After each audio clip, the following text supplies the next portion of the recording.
3 minutes late. Well, where did I lose?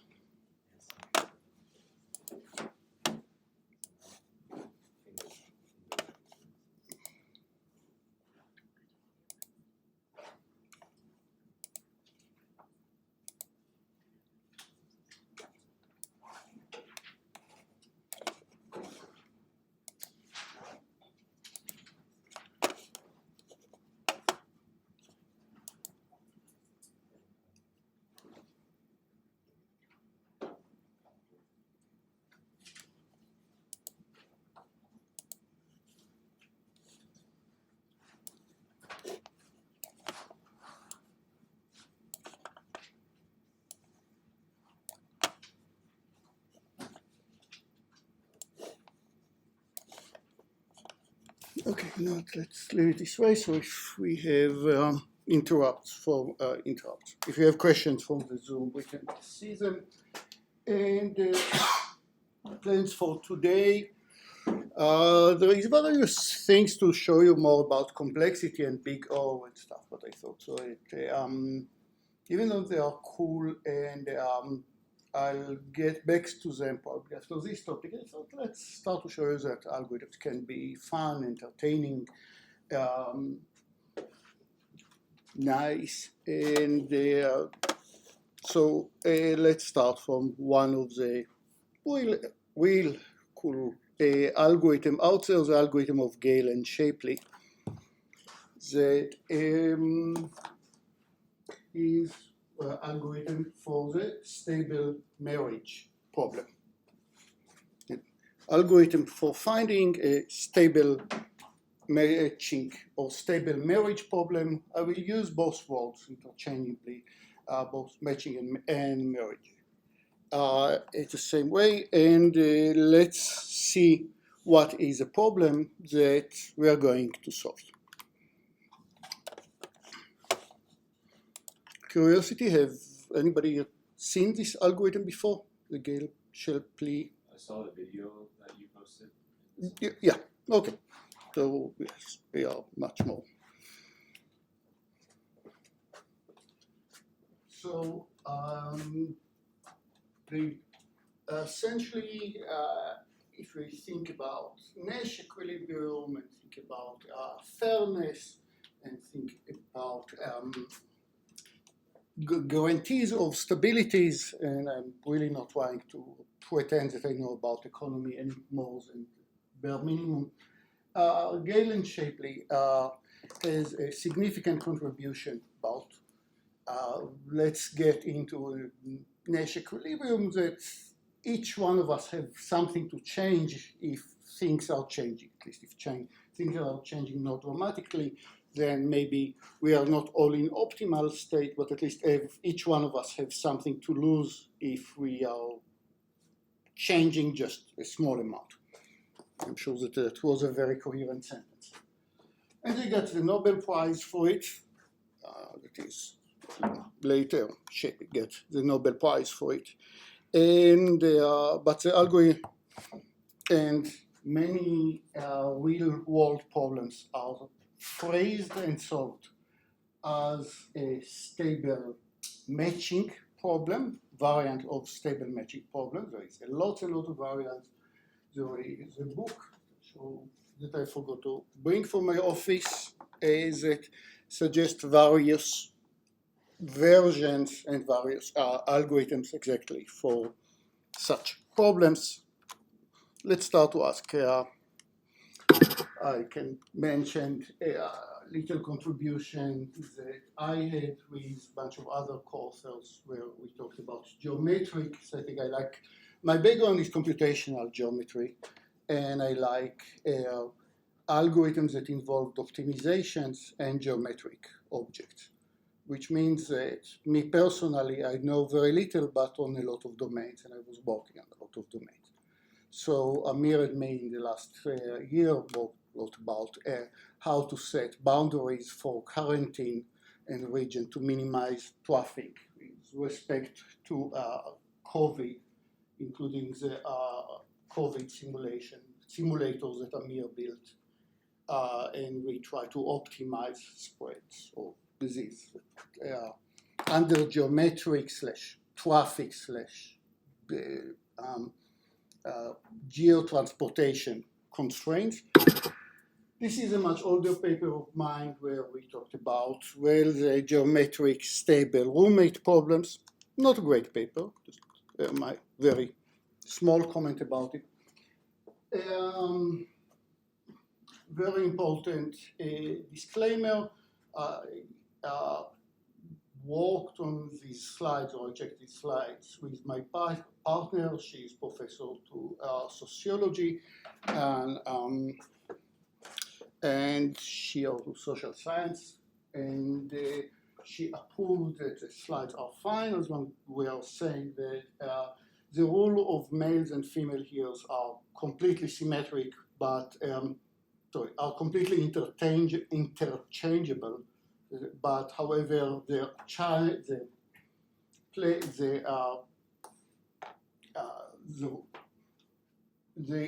not symmetric in the algorithm. What am I trying to tell you? That you have to, the algorithm is between two sets, two genders, and each set reacts differently. Okay, so one is for absolutely traditional reasons, because I want to refer to the traditional dating algorithm for the 50s. So traditionally in the textbook, you'll guess which group is with. However, it's completely interchangeable, and actually it's important algorithmically for us when that are interchangeable, because you can prove various things. And another apology here is that I assume that matchings are between males and females. I'm not going to. Yes, many other variants have addressed in the algorithm constraints. Please don't drag me to get myself fired by saying the wrong things. This algorithm that we are going to discuss is commonly used for assigning students to high schools or interns. That's probably the most famous usage. You have interns that finish med school and want to get internship in hospitals. So hospitals ranks candidates ranking hospitals, and we want to align them somehow in a way that everybody is not very upset. It's not necessarily that everybody gets his or her first choice, but at least they are not too upset. Or we'll see what guarantees can we give about the happiness that they're getting. So first, let's describe what is the input of the algorithm. So the input of the algorithm consists of 2n lists, 2n list. N is the number of males, n is the number of females. I need a list of length n from each participant. I need a list of length n to each participant, and this list is just ranking of the opposite gender. Let's see how it works. Female number 1 said, I really want to marry male number 3. He's in the top of my list. What happens if male 3 does not want to marry me? Then my second top choice is male number 5.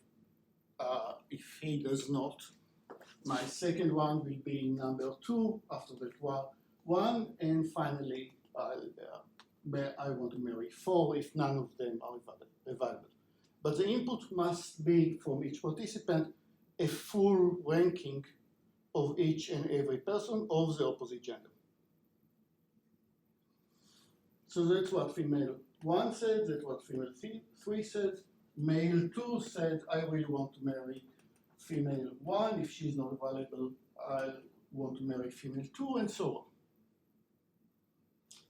So that's the input of our algorithm. Each person provides a full ranking of everybody in the opposite gender.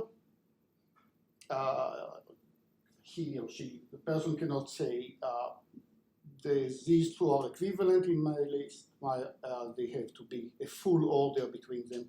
And you cannot skip anybody, at least not in the version of the algorithm that I'm just giving you. Okay, so that will be the input, and there are absolutely no rules about how should I give the ranking. It's possible that all females or all males have exactly the same list. It's absolutely legit. It's possible that all of them has a first person, pick your highlight person to marry. Each of there is a consensus between them about who is the top choice. Possibly, possibly not, I don't care. Okay, no rules about how do we set this matching. How do we set the input? Anyhow, that would be the input. I already mentioned this book, just more details. Does there have to be the same number of guys and same number of girls? Right now, yes. In the midterm, there will be variants, like what happened if not. But in the midterm, there might be variants like what happened if not. But at the moment, yes.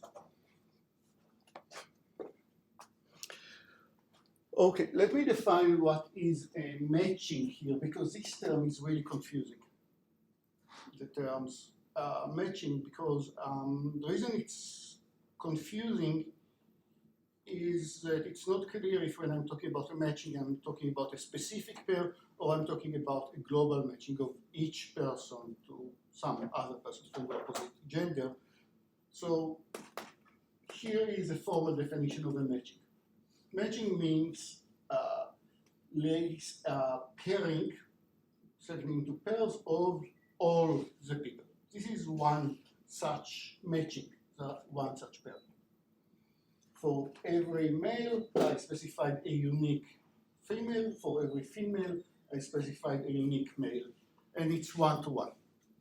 No male married to two females, no female married to two males.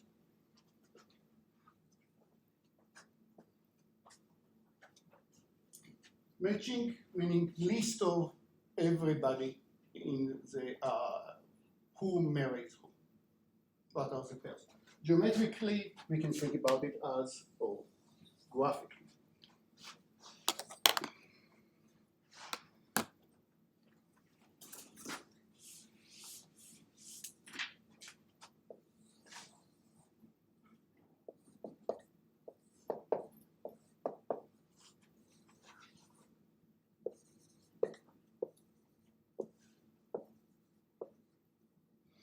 So graphically, I can think about it as here is the list of females, calling them female 1, female 2, female 3, male 1, male 2, male 3, and a matching might be match male 1 with female 3, match female 2 with male 3, and match male 2 and male 2 with female 1. Okay, that would be a matching. One-to-one and everybody is matched.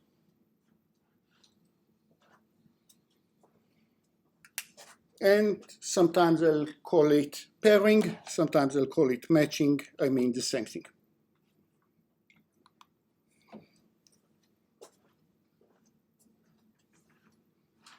And once again, the notation here is confusing.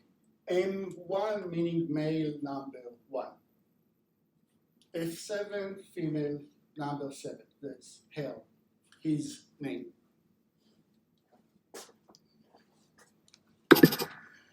Okay.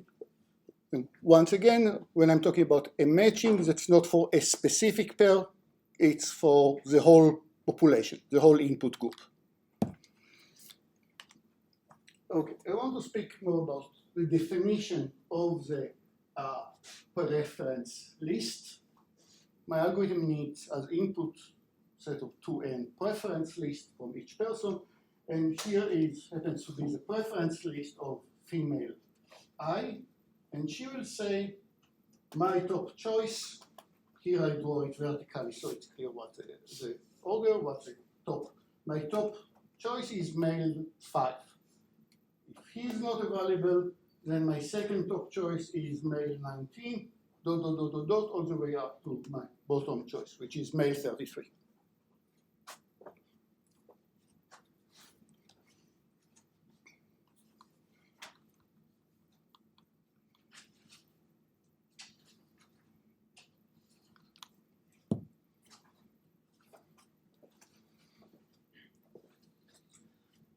Okay. Now we can speak about what happened if I gave you some matching. I give you some matching. Something that you see like over here. See some matching. And here I want to see with respect to this matching and with respect to the preference lists. Given the preference list of everybody, and given the concrete matching that I have in mind, either a rogue couple or not. I cannot ask this question when I just look at the input. I need to see the matching, and I need to see the preference list to know if there is a rogue couple or not. So what is a rogue couple? So first time I saw it, I went to the dictionary. The dictionary said that rogue is uncontrolled, especially with respect to elephants that are going through period life, that they are becoming violent and uncontrolled. So that's rogue couple. So given such a matching, I can ask either any rogue couple in this matching. Matching list of edges that each person is married to one person in the opposite. What makes a couple rogue? So a rogue couple is a couple, female and male, who are not married to each other. That's a necessary and not sufficient condition. Looking at my graph over here, if you think that F3 is married to M1, then F3 and M1 cannot form a rogue couple. If they are already married to each other, they cannot form a rogue couple. That's a necessary condition, but sufficient. That is, when I check about the rogue couples, I'll ask is F1 and M1, who are not married to each other, do they form a rogue couple? Is F1 and M3 form a rogue couple, not married to each other? Because so they are not married to each other, but they prefer each other over their spouses. They prefer each other over these spouses. Let's see what's happening here. Let's assume that in a matching, you don't see all the people, and I, of course, had to refer to movies to find names that will not coincide with the name of people you know, because they are not very positive. So it's all let you figure out the references from which people are coming. Sorry? Allegra, first one? Yes. Allegra. And of course, our beloved, how can you not like? Okay. So let's think about Zod. And Zod is married to Aventia. Each person appears in each person of the opposite gender list. So Zod, if we look at Zod's list, his first choice is Allegra, then Beatrix, etc. However, Zod is married. Well, I decided about some marriage, and I want to ask either a rogue couple is marriage, is pairing or not. I decided, for whichever reason, that Zod is married to Avanoa, who is number 6 of his list. Not his top choice, not his second choice, top choice. It's his 6th choice. Meaning that Zod would have preferred to marry either Allegra or Beatrix or Aradia or everybody that is above Avanoa. Makes sense. That's what the list implies. However, he's married to number 6, Avanoa. Let's look at Arcadia. Remember, they are not married to each other. Let's look at Arcadia. Arcadia is married to Syndrome, who is taken from, by the way? The Incredibles. One of my favorites. She is married to Syndrome, but she would prefer Mr. Bound or Zod or Hannibal and so on. Including, and now look at this term. She would prefer Zod over her husband. We are not having any loyalties issues here. No. She would prefer, Arcadia would prefer Zod over Syndrome. Zod on his list prefer Arcadia over his wife, and then they meet each other and they realize that they have some mutual interest, there is some instability. Both of them will upgrade if they dump their mate and marry each other. Both of them will earn if Arcadia will divorce Syndrome and instead marry Zod. And at the very same time, Zod will upgrade, quotes, if he'll divorce his current wife, Avanoa, and instead marry Ravenna. So if we find such a pair of people who are both not married to each other, but both will earn from changing the situation and marry to each other, they are a rogue couple. They have mutual interest to make the situation unstable.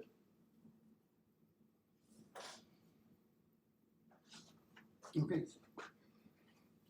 A rogue couple would be a couple for which not married to each other, but they both will gain from dumping their mates and marry each other. Gain meaning marry somebody that is higher on their lists. Okay, that sounds very strange. Does it mean that the only way to get a stable marriage is to give everybody her or his first choice? No, it's not necessarily the case. It's probably not possible that each one will be there to give his first choice. Meaning that it's possible that Zod will have people above ranked higher than his wife. However, how can we hope for stability? That each one of the people that he prefers over his wife, she prefers her husband over him. That's all, and of course, symmetrically the other way around. Aradia might prefer somebody over Syndrome, but each one of the other people prefers his current wife over her. That's how we are getting to the stability. The stability will be by, it cannot be the two people will both upgrade by dumping their mates and marry each other. Instead, if one of them will upgrade, the other one will degrade by having such a switch. So there is no couple which is not married to each other that have the mutual interest to break the marriage just for change. Of course, we assume here that tastes don't change with time, the preference stays the same, and so on. Fair enough. So the stability that we are looking for is find a matching for which there is no rogue couple. Find any matching for which no rogue couple exists. There is about n pairs that are married to each other. As we said, a pair that is married to each other cannot be a rogue couple. There are about n squared minus n pairs not married to each other. None of them should be rogue. Of course, the definition of rogue depends on who is married to whom and what's the overall preferences. People, it's a key point. Everybody understand it? Everybody understand what is the definition of a rogue? I'll show you a pair. I'll show you their pair preference list. Tell you for this pair not married to each other. Whom are they married to? She, Arcadia, is married to Syndrome. Zod is married to Avanora. Show me where each other appeared on the list. They are becoming rogue couple only if she is higher than his current wife and he, Zod, is higher than her current husband. That's what will make them rogue. Okay, and that opens a set of questions. It first says, what we're looking for is a stable marriage, that at the moment I'm not trying to optimize happiness. I'm not saying that everybody will get somebody that is very close to the top, to his, her top choice. That's not what I'm saying. There are variants of our algorithms that tries to push for it. And and the answer is yes and no about how we actually gain maximizing this happiness. However, at the moment, all I want is to say, no matter what the input of the people, I'll decide, the algorithm will decide who married whom, such that the matching will be stable. Okay. It will be stable in the very clean mathematical way. This matching that we'll get must not have any rogue couple. Yeah. Can you guarantee there's always going to be a stable matching? That's a beauty. The answer is yes. No matter what the list, we will see that there is always such a stable matching. Can there be potentially more than one stable matching? Yes. Two excellent questions. Yes, there could be more than one stable matching. Could be actually a lot of. And yes, I will guarantee that there is always at least one. And it's a simple and constructive proof. I'll just show you an algorithm, and you'll see that the algorithm will yield a stable matching. Is there any way to see if one matching would be better, one stable matching would be better than the other stable matching? Better in what sense? Well, like we saw over here, like the rankings would be. If it's globally, if each person gets somebody higher on this person list, then it's clear which one is better. But what if we will see some screaming issues with this algorithm as is, but my difficulty in defining better is what happens if some people are getting higher on the list and other people are going down. Which one of the two matching is better, that's now. But yeah, definitely people looked at maximizing other criteria. Okay, so we are going to analyze various mathematical properties of the algorithm, and this algorithm is looking a bit like the 1950s dating. No moral judgment about was it a good social phenomena or not, it's my opinion, but we will present the algorithm. We will not judge its moral in real life. So before I show you the algorithm, I will have to actually answer your question about either such. How can I guarantee that I'll end up with, indeed, with a matching that is stable? It's not obvious at all. So we will show every set of preference lists, input to the algorithm, each person rank each and every person on the opposite. No matter how you decide about these lists of preferences, this n-square list, there will always be at least one stable matching. And we will show it by just presenting the algorithm. Okay. Terminology. We can say that a male proposes to a female if proposes marriage to the female by coming and asking for her hand.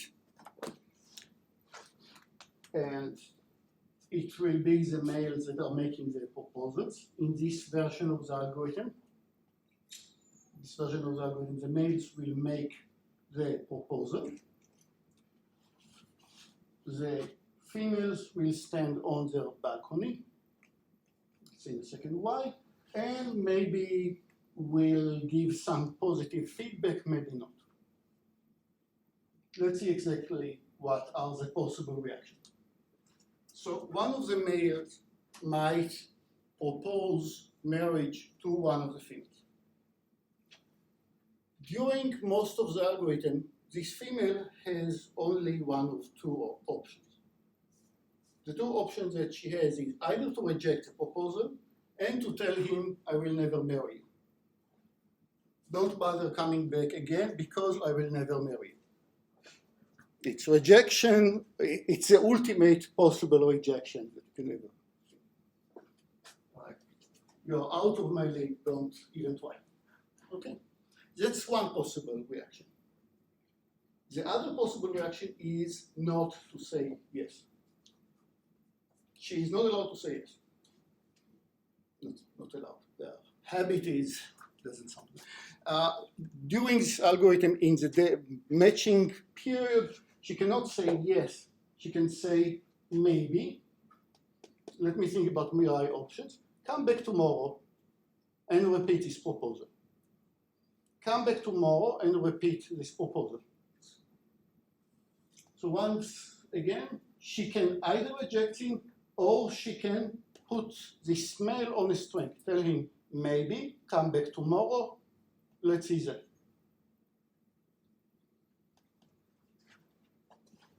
Okay.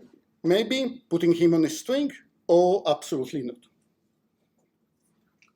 And once a male is rejected, what he will do algorithmically is crosses off from his preference list. He will cross off the females that just rejected him because there is no point of rejecting to her again. This rejection is absolutely, is forever. He will never reject to her again. And another rule, once a male proposes, and if he's on a maybe, he must come back the next day. He cannot change his mind the next day. Once you made the proposal, it's a full commitment.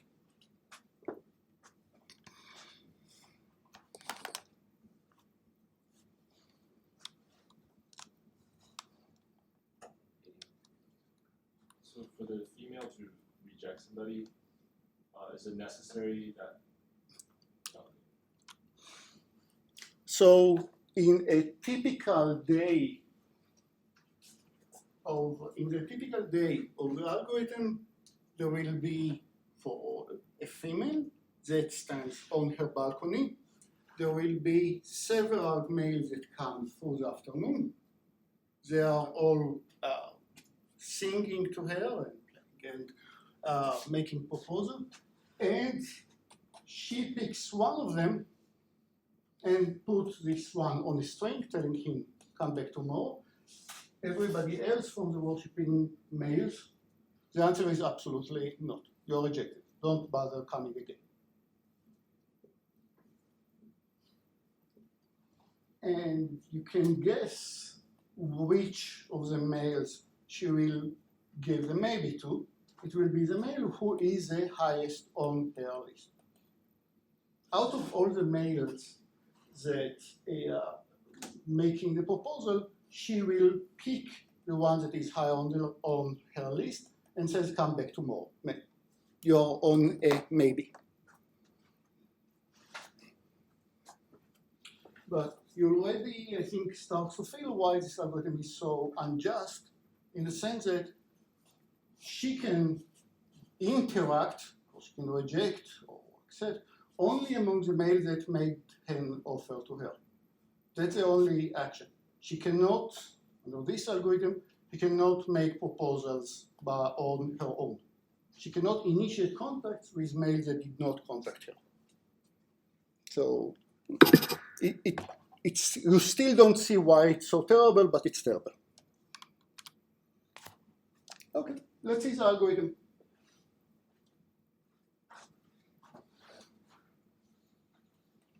repeat during each day of the matching period. We have something that happens during the matching period, and after a while, to be precise, after n squared many days, we will be in a situation, it will need a proof, that every male is on a string, and at this point, after the matching period, each female marries the male that she's holding on a string. That will happen at the end. Now, let's go over what happens during the matching period. So, repeat at each day. At the morning, each male looks at his own list. Each male looks at his own list, asks, who is the highest on my list that did not reject me yet? Who do I want the most that did not reject me yet? So, and each male proposes to the best female, the highest on his list. Remember, there is no not uniformity of ranking here.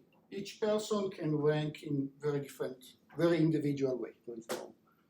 But each male proposes to the best female, the one that he likes the most, to the highest on his list, which he did not cross out, did not reject him yet.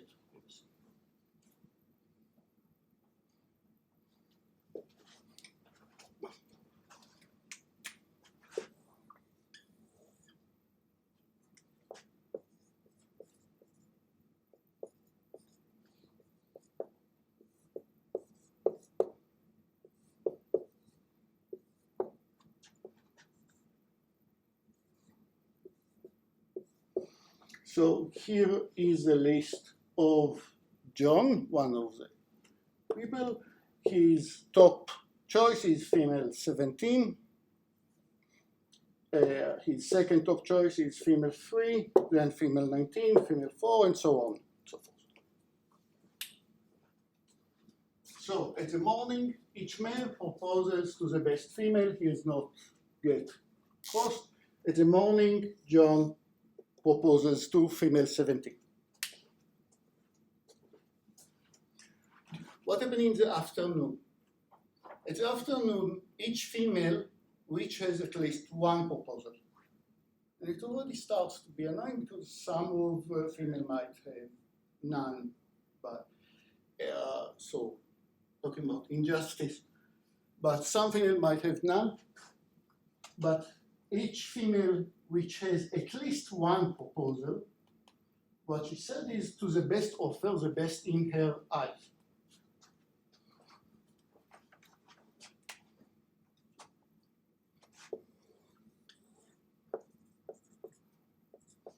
If Mary over here got a list from M3 and got a list from John, she got a list from M3 and from John, these are the only two males that proposed to her at this day. She said, in my ranking, M3 is higher than John.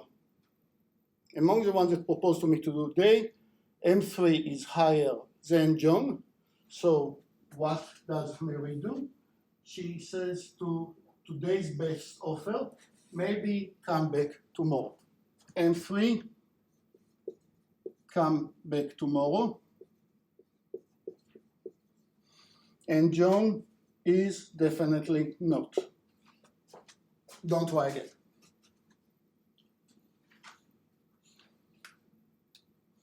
At the evening, any male that just got rejected, that is not on a maybe, remember nobody gets married yet. It's just a maybe or a no. At the evening, any male that was rejected crosses out the rejecting female from his list.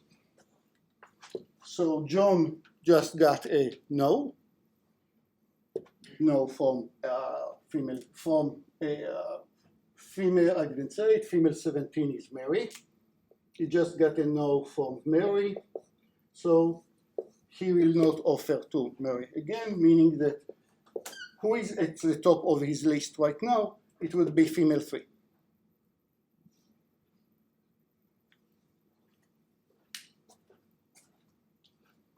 And so on. And we start again in the next day. Start again in the next day, start again in the next day, and so on and so forth. So now when you have this algorithm,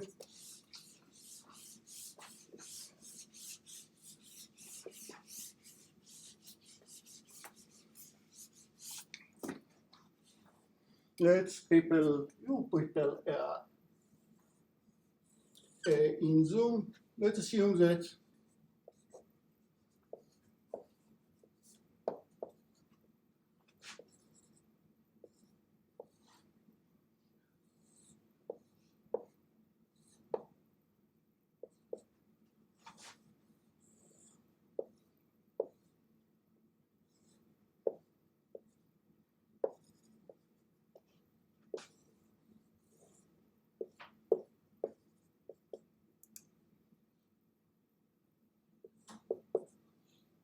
so let's think about such a scenario. I just showed you only small part of the list, only the males and only the first top of all the males, but I picked a very easy case.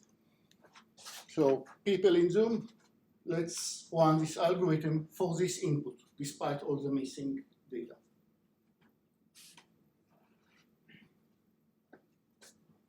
What happened on the first day?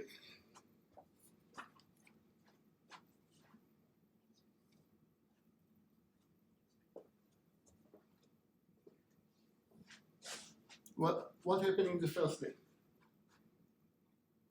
M1 would propose to M1 proposes to F3, M2 to M2 proposes to F4, M3 to F2, M4 to F1, because they are the top on their lists. And remember, once they made the proposals, they have to, they are continuous proposals, they cannot change their mind. So get the afternoon, and M3 is saying, I got how many proposals? 1. So by, obviously, he is the best proposal that I got today. It's the only proposal, he's the best proposal that I got today. So I'll tell M3 tells F2, maybe.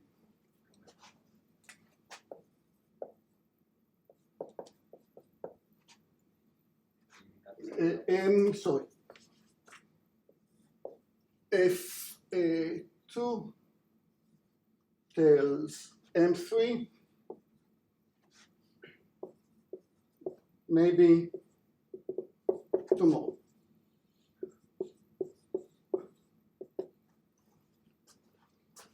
Okay, and so does each one of the other things. They are in the same scenario. Why? Because I picked the input in a way that no two males have the first choice.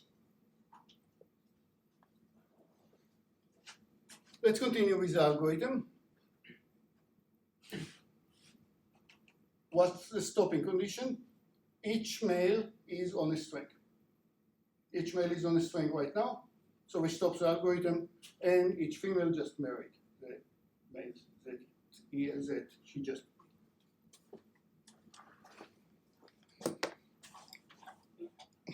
Now, obviously, if we there was a question, can we get different matchings that are stables? And answer, for example, is yes, obviously, because had we switched the rules of males and females here, everything in the algorithm would stay exactly the same. The results might be different, but everything about correctness and stability will still be the same. But here I noticed that I only looked at the preferences of the males only. But the order was determined only by them. Switching the rules, of course, it will be completely symmetric when the females are the ones that are making the proposals and the men are the maybe or no. Zoom, any questions?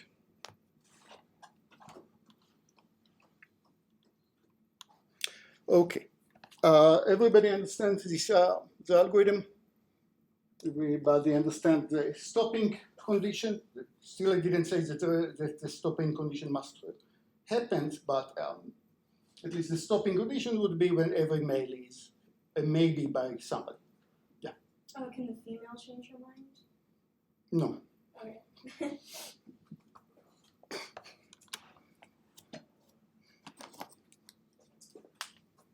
Okay, here is a lemma. If a female is on has n male on the string, one male on the string, then she either marry him or marry somebody that she prefers over him. So by the way, this algorithm looks like devastated emotionally for the males and fantastic for the females, especially in light of this lemma, because if you think about the situation of the females, they are getting better and better males, always upgrading, while the males needs to keep with a sequence of rejection and going down their list. So keep to this impression for a moment, because there is much more than it. So we want to say that if one of the females got a male, has one proposal, then she has at least one male on the list right now. How come she rejects then at the when this period, when the dating period stops? Either she will marry him, or maybe either she will marry this guy B, or she will marry some other guy B prime, which means how could it happen? Because B cannot change his mind. If she marries B prime, it's because at some day B kept coming every day, but at some day B prime came and she preferred B prime over B, so at this point she rejected B. The only reason that she rejected B, because he's not allowed to change his mind, the only reason that she rejected B is because she got a better offer from somebody that she thinks on her list is higher than B on her list. So she gave a maybe to B prime, rejected B.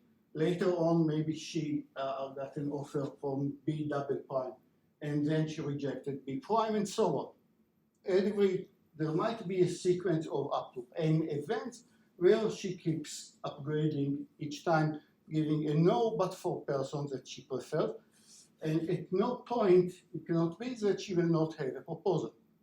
But once she had one proposal, she always have a proposal, and once she has one person on a string, she'll always have somebody on a string until the last day of the matching period.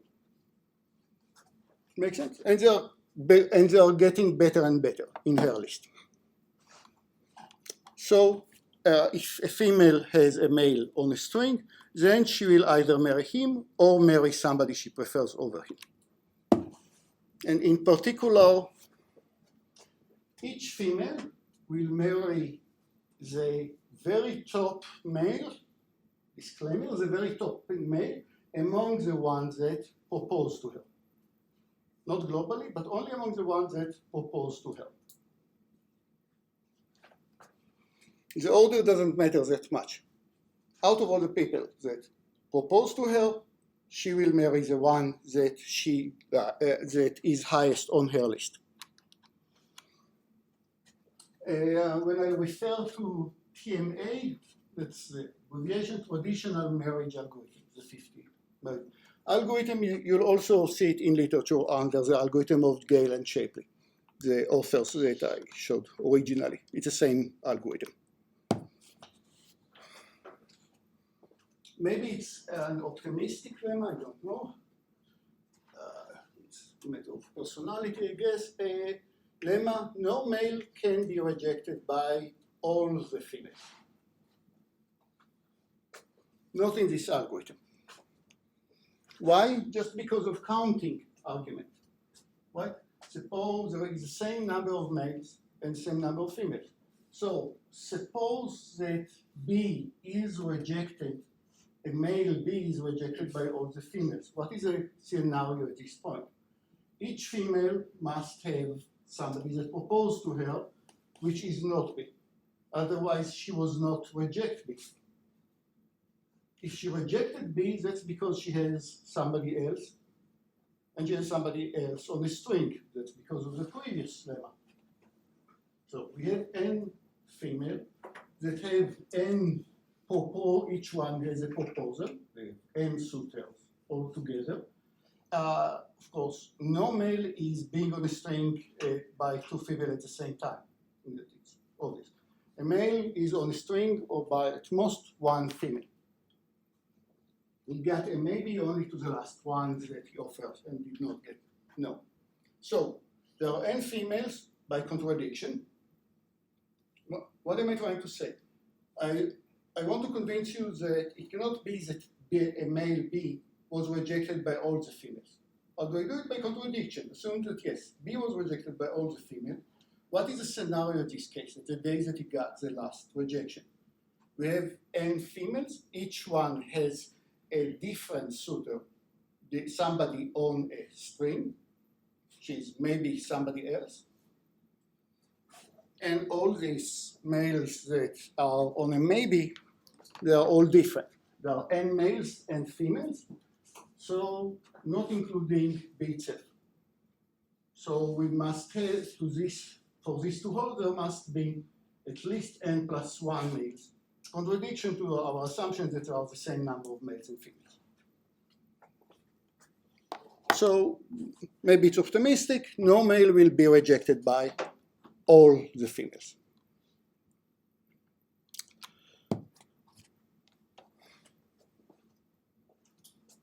Claim after at most n square many days, the algorithm must stop. After at most n many days, the algorithm must stop. And this argument is a bit more settled than what might look. Why is this true? That there are no loops, no infinite loops. Why exactly? Where this number n squared came from? Let's look at the list. Let's look at the list of female 1 that has M3, M17, M2, I'm sorry. We start. Let's look at the list of M2. My fault. M2, she had F4, then F19, F7, and so on. M2 at one day, she made a proposal.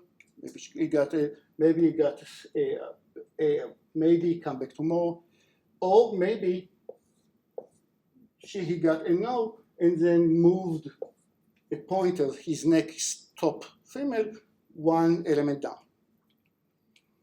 Now, there could be a lot of days that his M2 status did not change. That's fine. However, in every day, at each and every day, at least one of the males got a no. At every day, at least one male got a no because, let's go back, the algorithm stops when each male is on a string. The only case that before each male is on a string is that at every day, at least one of the males needs to cross one of the females out to move this pointer down. So how many no answer can we get? Small, it's at most even a bit less than n squared, n squared minus n. Right? Because let's look at the list. How long is the list of M2? There are n female over here. What is the list of male 1? The same list. Altogether, the length of all the total lengths of all the lists is n squared. There is a room for only n squared many no's, and once M2 crossed F4 from his list, he'll never propose to her again. There are no loops in the system. So every day, one of these pointers went down by one step. I'll ask you more in the homework how actually to get it in n squared. It's not entirely trivial. Okay, so after at most n squared days, the algorithm must stop. And the only case that the algorithm stops is that each female has a male on the list. Okay. So let's summarize.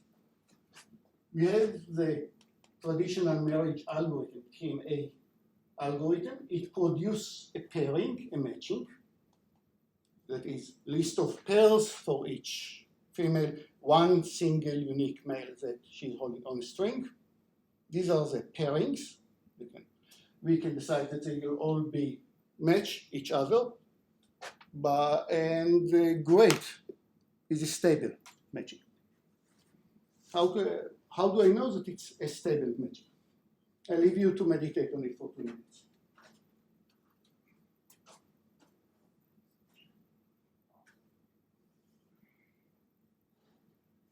It's not clear. What I need from you is a proof that whatever the algorithm produces does not contain any rogue couple. That's the only criteria for stability, either a rogue couple or not. So you can chat with your neighbors.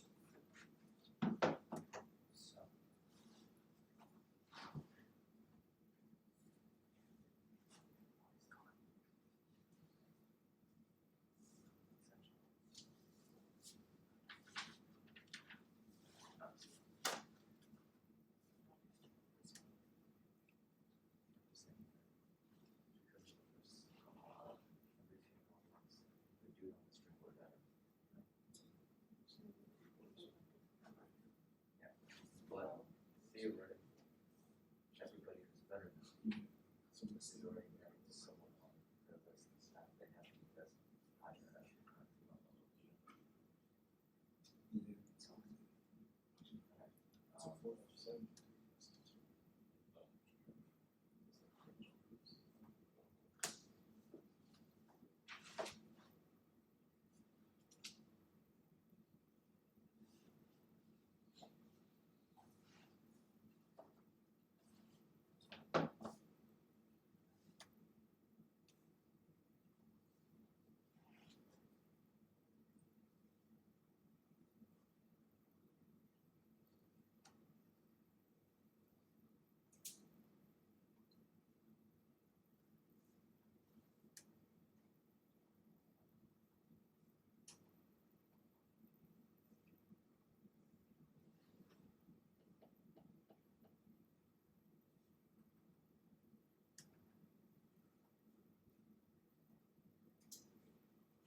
Okay. People.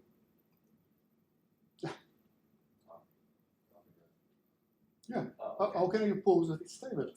So if we take a look at the males list, right? Say he chooses like the fourth one down. Let's look at Mark's list and let's assume that Mark is married with F75. That means that all the other women above have all rejected him, and thus that means like he Very can't nice. get married. So if we think about F13 over here, he prefers her comparing to then his current wife. F13 he prefers less, so he cannot form a rogue couple. My question is, can Mark form a half of a rogue couple?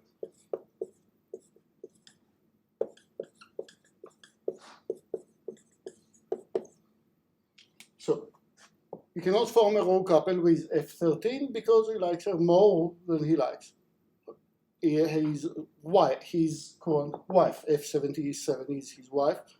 F13 is lower, so she's not a candidate.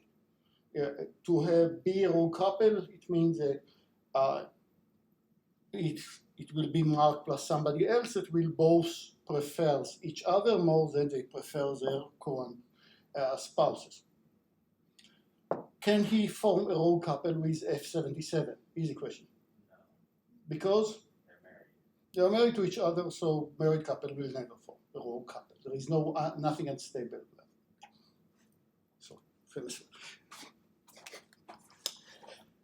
Not with F77. Now let's think about F3. He definitely prefers F3 over F77.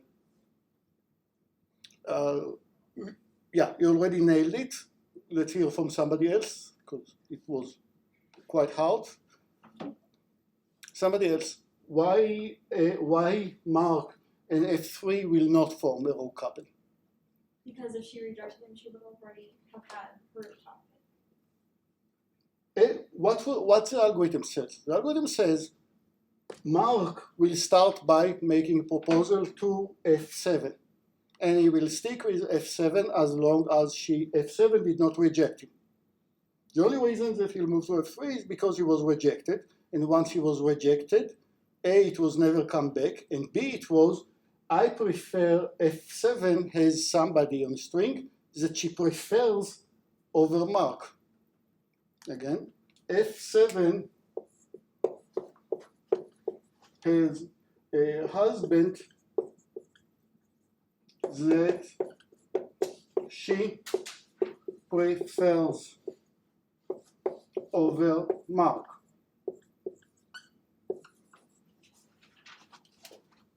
Otherwise, she would not reject him. And of course, it's not obvious that she rejected him for her husband, but she rejected him for somebody that she prefers over Mark.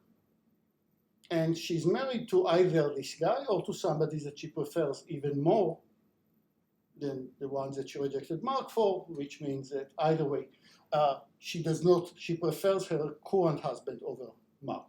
Maybe because she prefers A, that prefers B, that prefers over C, D, E, eventually.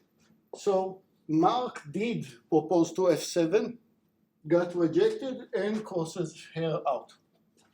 So she has somebody, he would prefer F7 over his wife F77, but she prefers her husband over him. So that's the stability. Cute, no? That's it. Each female that to summarize, each female that he prefers that is higher on his list over his wife, she's married to somebody that she prefers over him, so she will downgrade by marrying him. Okay, and that's just the same spiel listed formally.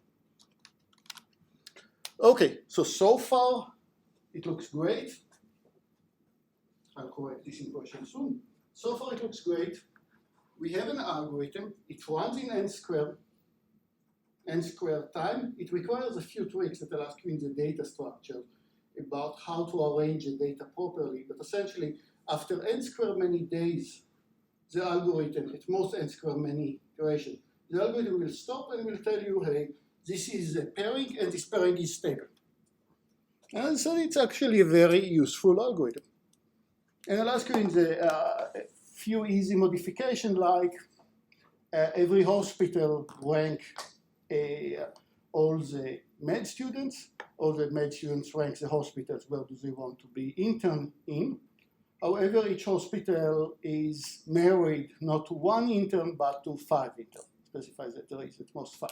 How do I change the algorithm in this case? Obviously, it's the number of change. It's not hard.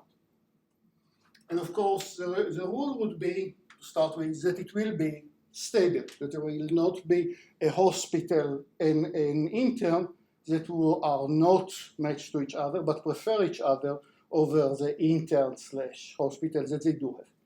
It's kind of obvious. So, given the preference list, is a stable matching? Answer, sometimes yes, sometimes no. I just gave you an example 20 minutes ago, an example where you can generate more matches. Just switch the rules of the males and females, and if they all have different preference, you can, yeah. How can I generate an input with maximum number of rejection?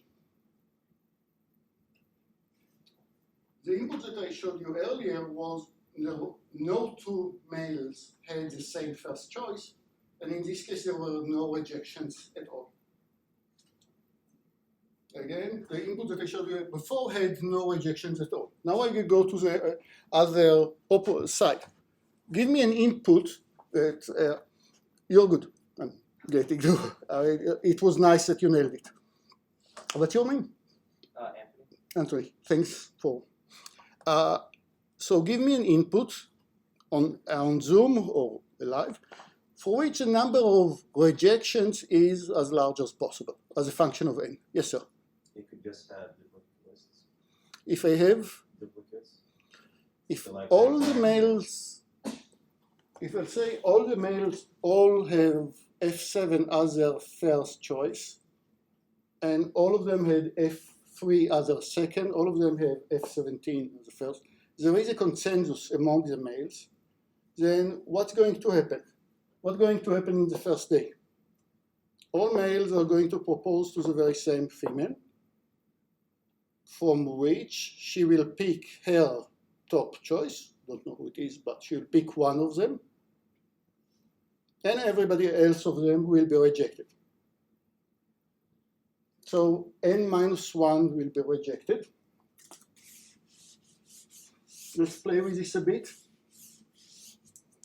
How many rejections do I have in the first day?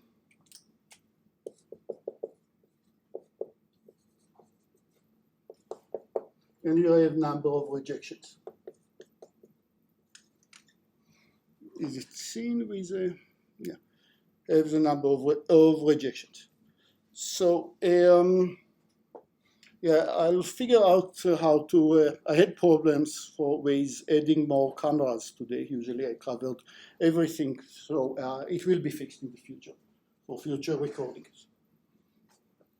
So, in the first day, the number of rejections would be all the males make a proposal to the same female, all but one got rejected. So in the first day, I will have n minus 1. If they all have consensus about the list, then in the second day, they all propose to say F3. All but one are rejected. So the number of rejections that I have in day 2 is n minus 2. All but one. Day 3, n minus 3, dot, dot, dot, all the way until day n minus 1, I will have 1 rejection. And day n, I will have none.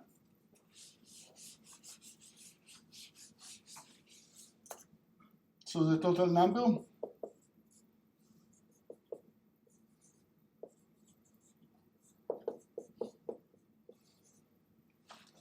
let's revisit this summation. This plus this plus this plus this. Let's read it from the bottom to top. Read it from bottom to top is 1 plus 2 plus 3 plus dot dot dot plus n minus 1, which is our arithmetic sum. We saw it yesterday.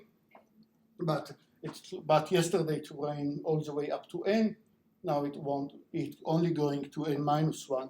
That's why it's n minus 1 times n, if I'm not wrong, divided by 2, instead of n plus 1 divided by 2. Right? That's n plus 1 minus 1 divided by 2 times n. Minus 1 divided by 2. So that's the number. That will be at least lower bound on the number of rejection, also known as omega of n squared.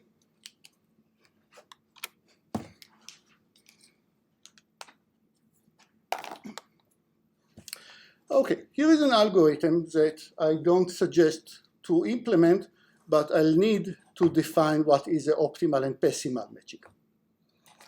So here is a very slow algorithm to discover all the possible stable matching. I'll give you a matching, namely for every male, a unique female, and vice versa. These graphs that I showed you earlier. And I can now check for every pair not married to each other, are they stable or not? It takes about n cubed or so, it's not very fast. The number of matchings, how many matchings can I have? How many one-to-one matchings can I have between n male and n female?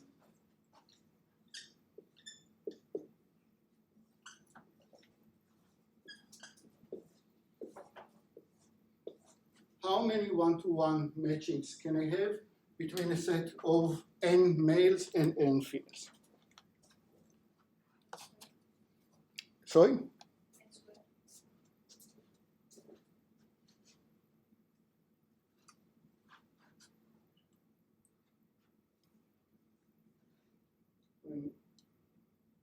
It's combinatorially, I'm listing the set of, in one matching, one goes with A, two goes with B, etc. Another matching, one with D, two with C, and so on. So a matching, once again, matching is a confusing term here. A single matching might look like a full pairing, one with C, three with D,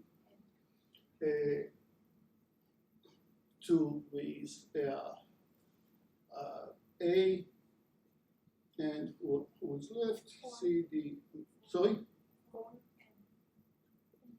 4 and B. So this is one such matching. M, let's call it M1. And I can generate more and more matchings as I go. How many do I have? It's exactly n factorial. N factorial, which is n times n minus 1 times n minus 2 dot 1. It's kind of easy to prove, right? How many options one has? One can be either with A or with B or with C or with D. So there are n options for one. Now I need to choose the option for 2. 2 has n minus 1 options because one already picked one of them and so on. So it's n factorial. Many matchings that might be generated for each one. I'll run this n cubed time algorithm. It's very slow, but now I can define all the matchings that are stable. Maybe there is one, maybe there are many, I don't know.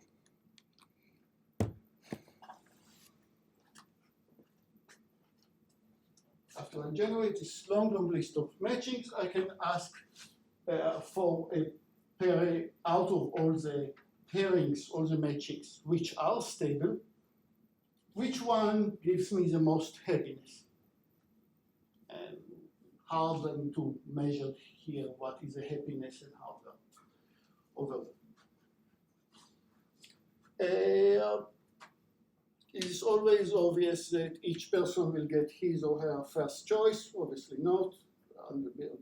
It's enough that two people want they have the same first choice. That in one-to-one system, it cannot be. So probably we cannot always decide that everybody is getting his or her first choice. So having the top choice is way too much to ask. So I'm going to suggest something a bit small. I can minimize or maximize something. There are lots of works, lots of publications about it. And I want to define what is the optimal female for Mark. I want to define what is the optimal female for Mark. She might be his first choice, maybe not necessarily. And we will say that Fj is the optimal, don't confuse with the top. She is the optimal female for Mark if, look at all the matchings that I generated. I generated M1, I generated M2, another matching. I generated M3, another matching. Sorry for the people in the camera, don't show anything critical. And out of them, I'm only looking at the ones, matchings, that are stable, that don't have a row couple. And in all of them, I'm looking at Mark, and Mark has, in all the matching, has one reference list.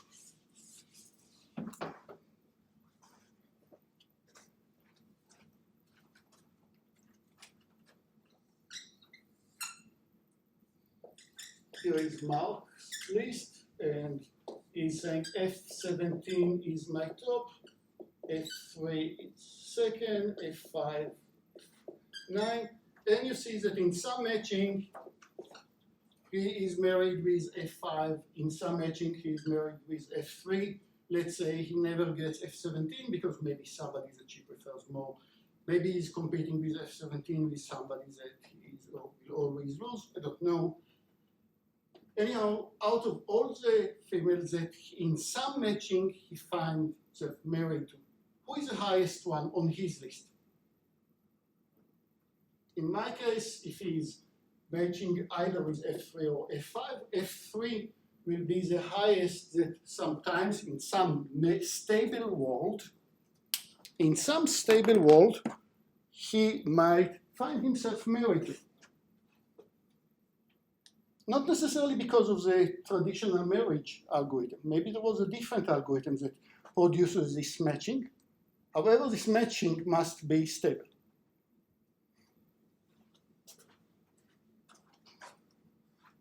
F17 maybe is his top choice, but there is somebody that F17 prefers much more. So in every stable world,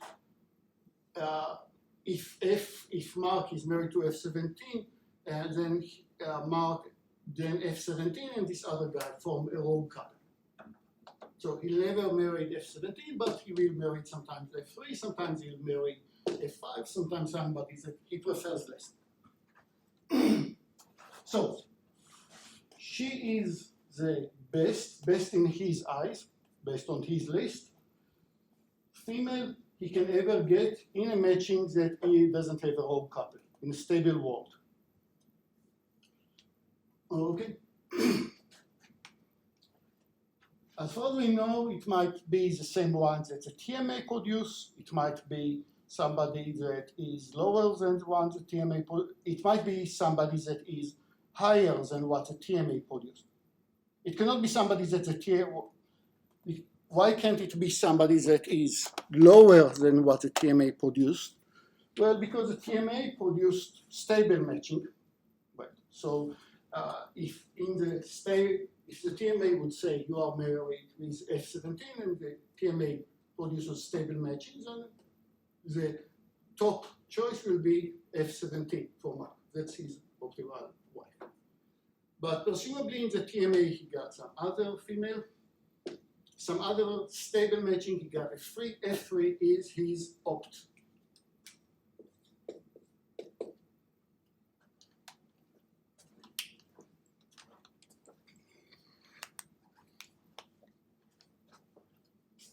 Presumably better than the field is getting in the TMA. Okay. Maybe she's the highest on his list, maybe not. Theorem. The TMA algorithm yields a matching that each male gets the optimal female. There is no algorithm that will produce, there is no way, no matter what's running times that you want to invest, no matter what's a computational effort, it's not that there is one person that gets in the TMA the optimal female, his optimal female. Not necessarily the top, but the opt that realistically can hope for. TMA, each and every male gets the highest female that he can get in every stable world. So the TMA is completely male preferred. Right?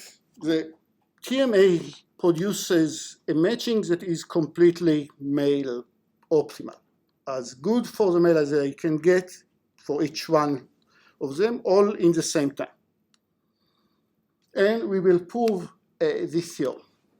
Now wait, why is this so unfair? Was so different about the rules of the males and the females here? We said every female can only upgrade and upgrade and upgrade among the males that propose to her, but only among the ones that propose to her. That's a big source of the asymmetry at this part. That there is. Okay, so next class we are going to prove this theorem about that the TMA produces a male optimal solution. That is, that I cannot have. I'm just giving you a promo. I cannot produce a different world which is stable at which Mark will do better than F3. Okay. In every stable world, Mark will not do better than F3, and things are actually going to get even worse. I don't know if it starts to be a bit formal. We can decide if we want to go to this theorem or not. Now, when we have the optimal female, let's see even that things are getting even more annoying.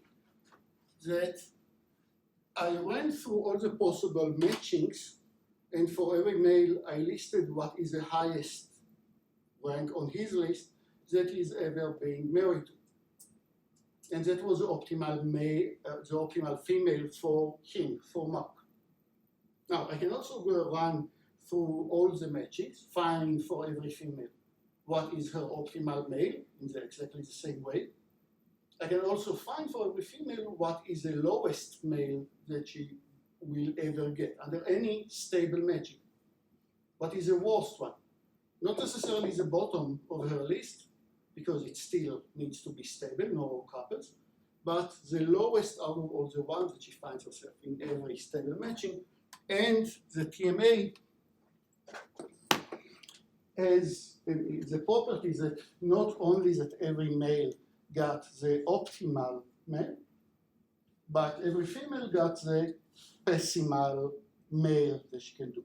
That is, that there is no way to generate any stable matching at which a female will get a worse male than what the TMA will give for her. So despite all this big show of males are only getting depressed from getting rejection, etc., it is completely unfair. And again, it's because of, so yeah, for romantic matching, it's not recommended algorithms. Okay, so we'll play with this a bit next class. We'll see how much you want to get into the formality of the proof, or start with skip list, a few other things in complexities that I want to show you, something about merge. There is a way that I want to show you about merge sort that is also a good example of revisiting merge sort, and also a cute and very general way to analyze the running time. That is probably different than what you've seen. also due next Monday. You'll have your first homework sometimes early next week, and roughly 8 days. People that knows me, I'm not very strict about submission dates, and I'm pretty easy about playing a bit with the dates, and most constraint about data is to be able to publish it and to get results if there are things that I want you to know from for the midterm that will play a bit with the dates, but otherwise I'm not very strict. There is just these many questions that I can recycle. As you know, I mean, coming up with good questions is hard. Some questions are recycled.